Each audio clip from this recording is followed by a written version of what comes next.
Wait a minute. Wait a minute. You ain't heard nothing yet. Wait a minute, I tell you. You ain't heard nothing. You want to hear Toot Toot Tootsie? All right. Hold on. Hold on.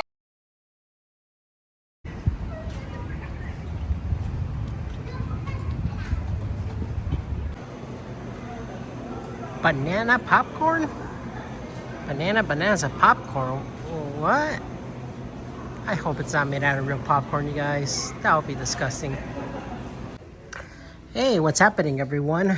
And welcome back here on my channel. And as of this recording, well, currently it's June 20 something. I lost count how many days it's been.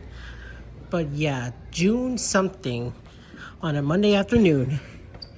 And for some reason, Universal decided to do early screenings for Minions and Monsters around this time. So that is such the most bizarre way to do an advance screening for this one, because it's on a Monday, you guys. I usually do other stuff around that time. So in this case, for the Minions, since it's animated related, gotta do this, you know? So for that, I do want to thank Universal for making this early screening as possible for me, and Illumination themselves for doing this as well, because, you know, Illumination, they're a pretty alright studio. But yeah, Minions and Monsters, though, can't believe this is now considered to be the 7th Despicable Me movie if you count the Minions films. In general, it's the 3rd Minions movie, but yeah. Despicable Me, you guys, I mean, it's one of those franchises that's still going strong to this day. Not as good as Toy Story 5, Toy Story, of course, but, you know, Minions is pretty respectable for how it managed to be one of the most successful out there. It managed to surpass Ice Age a while back for the highest grossing animated franchise out there. So with this case, especially with Minions and Monsters, I don't think it will be a surprise that it's gonna take the record for a while. What intrigues me about this is actually the premise. It actually takes place around the 1920s rather than making a sequel to The Rise of Gru. Like, I was expecting that, honestly, because I wouldn't mind an 80s Minions movie, you know? I wouldn't mind seeing Gru in the 80s, you know, doing his thing in the 80s. But no, this one takes place in the 1920s, around the golden age of Hollywood, so that intrigues me. So basically, it's about these minions. They're trying to set up a monster movie, or they call it a kaiju movie, which it's pretty cool. I like that little reference. But yeah, I'm surprised they are doing this kind of movie for the Minions. It's about them making a movie, so it's definitely my premise out there. I love movies about making movies, so I think this one will be fine. But we'll wait and see in a little bit, because they're setting it up right now. And they just turn out the light.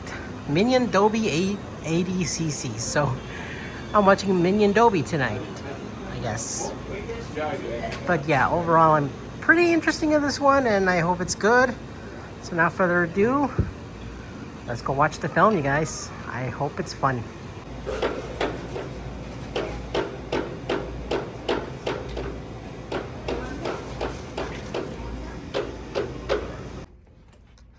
Alright, so it's getting darker and darker and darker.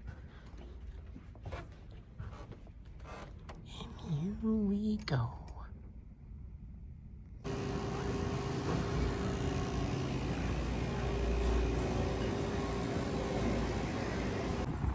So I finally got out and finally saw Minions and Monsters by Illumination. Out of all the films they make, I think it's in around the middle tier, I will say, but it is a lot of fun, actually. So yeah, the movie is a lot of fun. Like, it's not meant to be taken too seriously, but, you know, it's Minions. Every time they make a Minion movie, they know it's going to be a lot of fun, at least. Is it cringe at times? A little bit, but most of the time, it's actually just a blast. But you know what? And that's perfectly fine. I mean, as kids, we used to grow up with these kind of stuff, actually. So, no, Minions is no different from the movies I watched as a kid. I mean, the first 2 Despicable movies were released when I was a kid, so it makes sense. But yeah, Minions and Monsters, I love the setting. Mostly it takes place in around the 1920s, the late 1920s in particular, since sound was introduced. You know, similar to what Babylon did, but with Minions, and it's PG rated, so unlike the other movie, which is R rated. But this one, it's just like a lot of fun. It's basically Minions trying to get a monster. Like, it's a group of 3 Minions that are inspired filmmakers. And all they want to do is just get a monster and make a monster movie so they can impress everyone in Hollywood just to get an Oscar. So I find that pretty great. At the very best, it's a lot of fun. It's great at best sometimes. But yeah, I really do like the robot character in this and his love interest. I find that really cute, though. It's actually the cutest part of the movie for me. It's just, wow. I mean, why is there a robot? A guy dressed up as a robot? I don't know. I don't care. I just like it a lot, though. It's kind of a charm to it, actually. So yeah, I really do like this one, though. It's not as good as Mario Galaxy, but you know what? I put it around the middle tier of animated films this year. So I did make a list a while back, but it's not released publicly. I think I put it in a Facebook post from Tony Gomark's Some Jerk fan club. But yeah, I think I put Mario Galaxy 2 as number 2, while my number 1 films are Toy Story 4 and Hoppers, which are both tied up. For Minions, I think it could be around number 3, because that's how I felt with this. Because it is a lot of fun, though. I like the references to other movies. The George Lucas cameo was pretty funny. I really love that cameo because it makes me laugh the hardest, actually.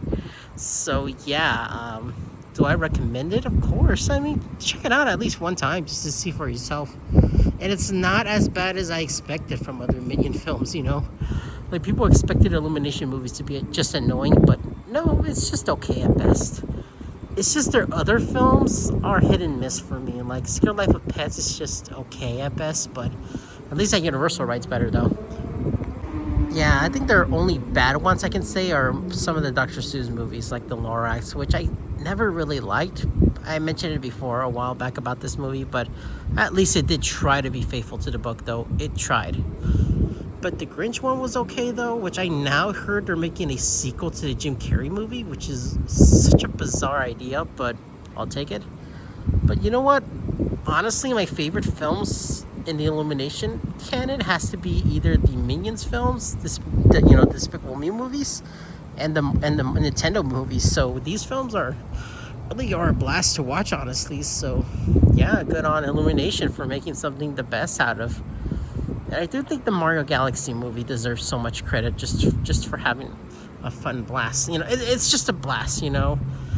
I mean, come on, guys. Mario Galaxy doesn't deserve that kind of level of hatred that's been getting online and critics. So, no, I'm glad I defended this movie.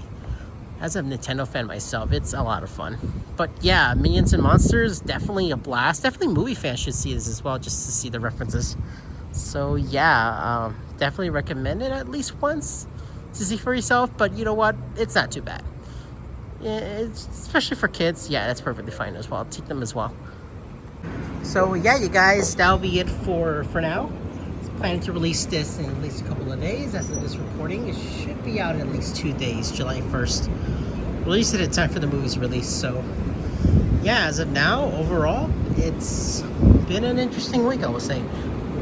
But I will say that, yeah, I need to get some rest right now, get this video done, and that's it. I don't think aren't any more animated films coming out for the rest of the summer. Not that much, though. I think the only one that I know it's coming out, it's Coyote vs. Acme. But I feel like this summer, Toy Story and I think Minions might be taking over throughout the summer, being like the most successful animated films, even though there aren't that too many animated films popping up as of this summer. But I know for the rest of the fall, absolutely. But definitely for the feature films in general, like The Odyssey and Spider-Man, those are guaranteed to be reviewed. I'm definitely going to review those two as well. And we'll wait and see what pops up because, yeah, it's pretty unpredictable, you know. But overall, that'll be it for now. Thank you guys for watching. Thank you guys for listening and commenting, subscribing, and all that. So feel free to like and everything, share, whatever. Just overall, you guys, that'll be it for now. And I'm going to get some rest and see you guys next time. Good night, people.